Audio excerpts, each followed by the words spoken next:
bring in our panel to unpack all of it. Democratic strategist Chris Hahn and Republican strategist Denise Gitsham. I have been looking forward to this panel all day long. I can't wait to hear what you guys think about this.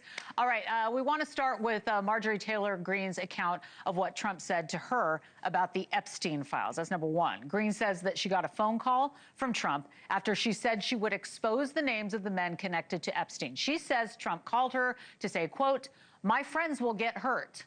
Denise, I'm starting with you.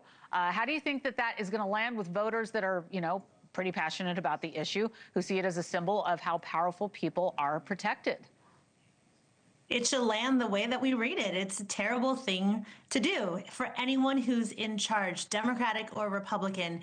The reality is that both President Biden, when he had all of the Epstein files and his DOJ didn't release them, was doing the same exact thing. Look, I don't have any friends that were in any of the Epstein files because I'm not one of those big donors and I don't roll in those groups. But obviously, Republicans and Democrats who are funded by so many billionaires do have friends in those circles and in those manifestos that she was threatening to expose. And so I think it's every responsibility, the president on down, anyone who's elected to represent the people should be held accountable for what they choose to withhold and what they choose to expose. And in this case, I'm on the side of Marjorie Taylor Greene. All right, Chris, we've been seeing Democrats trying to go on the offense over the Epstein files for a long time. How big of an issue do you expect it to be in the midterms? Because once we get past all of this and the noise of the exit interview, it's on to the midterms. So, while I don't think this is going to be a top issue for voters in the midterms, I do think that it will keep some people from coming out and voting, right? Marjorie Taylor Greene is emblematic of other people in the MAGA movement who thought Trump was different and got involved in politics, many for the first time, because they thought he was different. And now they are seeing that he's just like everybody else, going to protect himself, going to protect his rich and powerful friends at the expense of innocence. So I do think that hurts Republicans because it lowers turnout.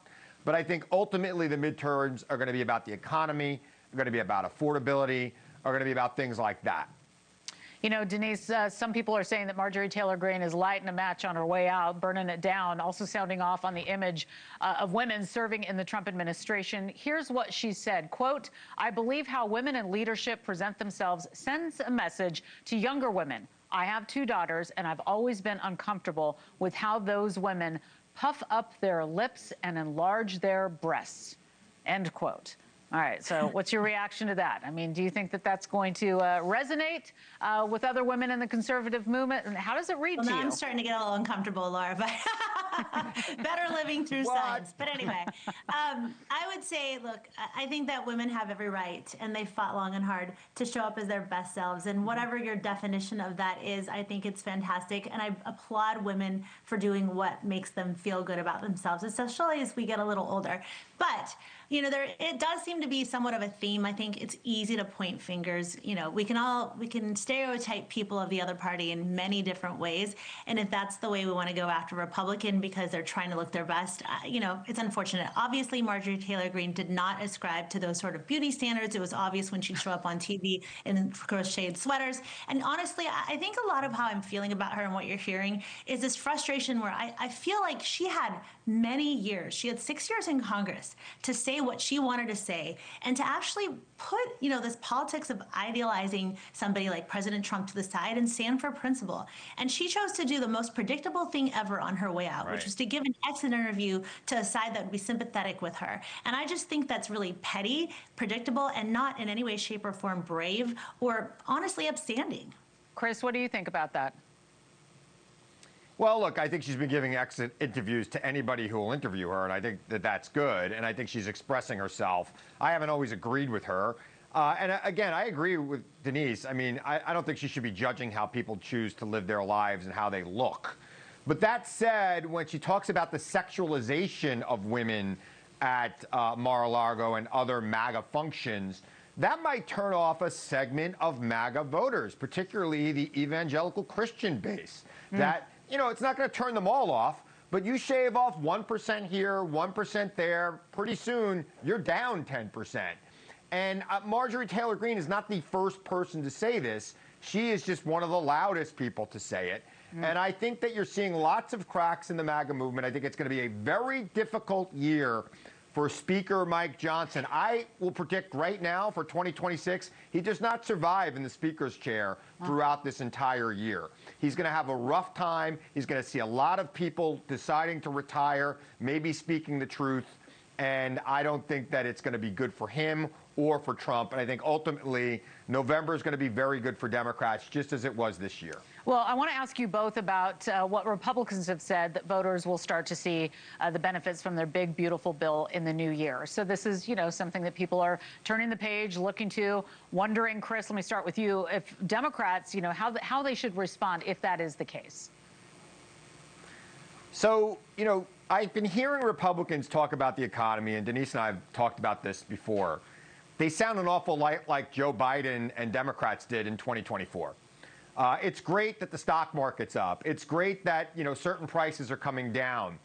But if it's not impacting the average American when they go to the supermarket, when they pay their bills, if their wages are still not keeping up with inflation, that's not good for the party in power.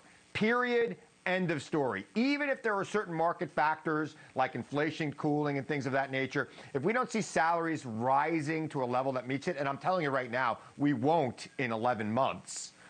It might take years, frankly, for this to be fixed. Republicans are going to bear the frustration of the voters, whether it's their fault or not. But that's just the way it works in America today.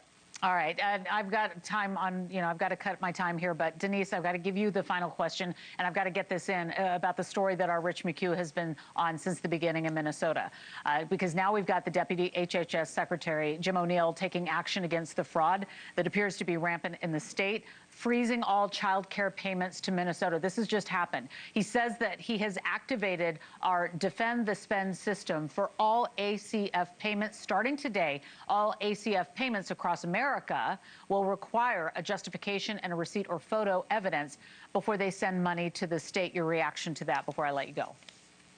I mean, that's a tough one because obviously children, women, families aren't the ones that perpetuated this fraud far and wide. It's the leadership that did. But what he's saying is a principle that I think most Americans can get behind, in theory at least, which is if you can't account for where the money went, then you don't get any more until you can. And that seems like a fair statement. In fact, yesterday, the SBA cut off all funding to Minnesota, and nobody even noticed. And that's because people don't think about small business the way they think about children. But I will say that when we had the shutdown and those payments to families for SNAP benefits and for WIC were the ones that were threatened, Democrats started paying attention and they said, we need to fix this. And so maybe this is a negotiation tactic. In fact, I'm certain that it is, because nobody wants to see children get hurt. Exactly. All right, Denise Gitsham, Chris Hahn, appreciate you both. Thank you so much for taking a lap with a couple of different subjects for us. Thank you very much, and we'll talk again soon. Appreciate you guys. Anytime. Happy New Year, guys. Yes, thank you.